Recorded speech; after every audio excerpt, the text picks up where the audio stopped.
দেখ বল পোয়েম থেকে একটা কম্পিটেন্সি বেসড কোয়েশ্চেন দেখ They compare the boy's experience in the poem with real life situation where a person learns an important lesson through loss or failure. Okay.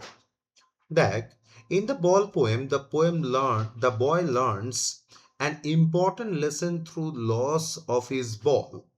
He feels deeply sad because the ball was very special to him.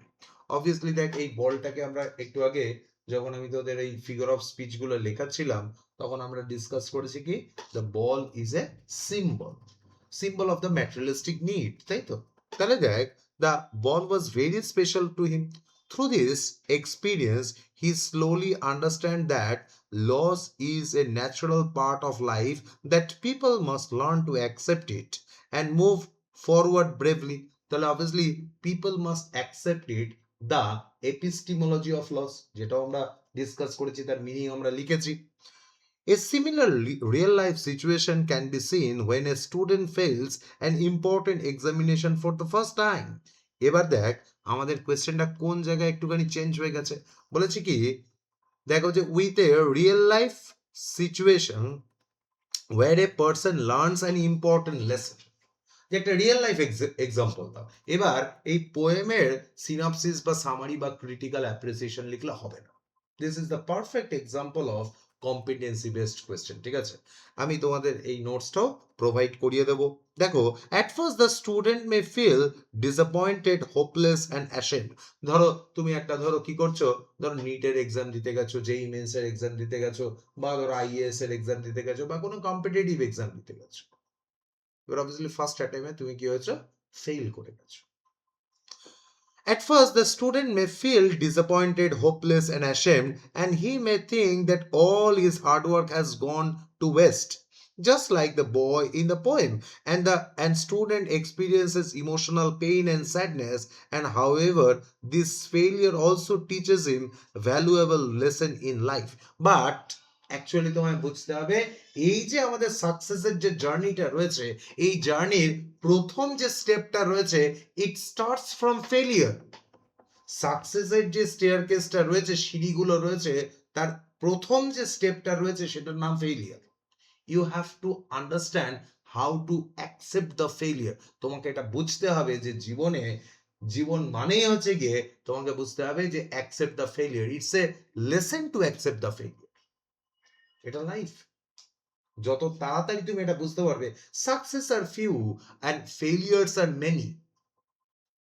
বুঝতে পারছো? তাহলে এরকম একটা জায়গায় after some time the student may realize this mistake, work harder to improve himself.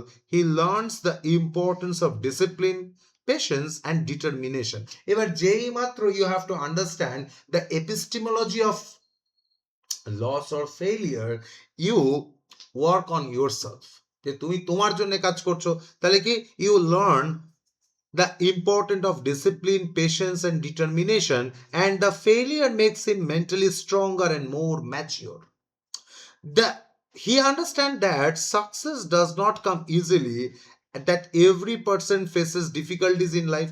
Instead of giving up, he learns to stand up again and try with greater confidence. আর obviously কি এই যে বাউন্স ব্যাক করার যে qualities, এটা কোত্থেকে আসে? Failure থেকে। সাকসেস ফার্স্ট টাইম চলে আসলে অবভিয়াসলি তুমি বাউন্স ব্যাক করতে জানবে না, because of you don't know how to bounce back. তার কারণ ফেলিয়ারই একমাত্র টিচার যে হচ্ছে কি তোমাকে এই বাউন্স ব্যাক করাটা শেখায়। In the same way, the boy in the poem learns that money cannot replace emotional attachment and memories. He begins to understand the true meaning of loss and responsibility. Both the boy and the student become stronger through their painful experiences. তাহলে obviously কি লাইফের সব থেকে important friend কে? Failure. কারণ সে আমাদের যা শেখাবে, দেখো স্কুলের সিলেবাস তোমাকে জানা শেখাবে, লাইফের এক্সপিরিয়েন্স তার থেকে অনেক বেশি কিছু তোমায় শিখিয়ে দেবে। ঠিক আছে, তাহলে অবভিয়াসলি এই যে ফেলিয়ার, লাইফের এক্সপিরিয়েন্সেস গুলো আমাদের কাছে সব থেকে বড় teacher. Okay, thus the poem teaches that Losses and failures are not the end of life. They are valuable experiences that help people grow wiser, stronger, and better prepared for future challenges. তাহলে obviously problem comes in our life not to destroy us but to build our destiny. তাই না? যে আমাদের লাইফে problem এই কারণে আসে না যে আমাদেরকে destroy করার জন্য, বাট টেস্ট করার জন্য। If we are capable to get the success, যে আমরা কি আদৌ যোগ্য কিনা এই সাকসেসটা পাওয়ার জন্য, তার জন্য প্রবলেমস আসে। দেখো তুমি যদি এই মাইন্ডসেটটা রাখতে পারো তাহলে দেখো তোমার কাছে ফেলিয়ার হবে না, ফেলিয়ার তোমার কাছে একটা মেডিসিন হবে, যে মেডিসিন দিয়ে তুমি সাকসেস পেতে পারো। ঠিক আছে? তো মন দিয়ে দেখ, যদি কোনো অসুবিধা হয় জিজ্ঞেস কর, আমি বলছি।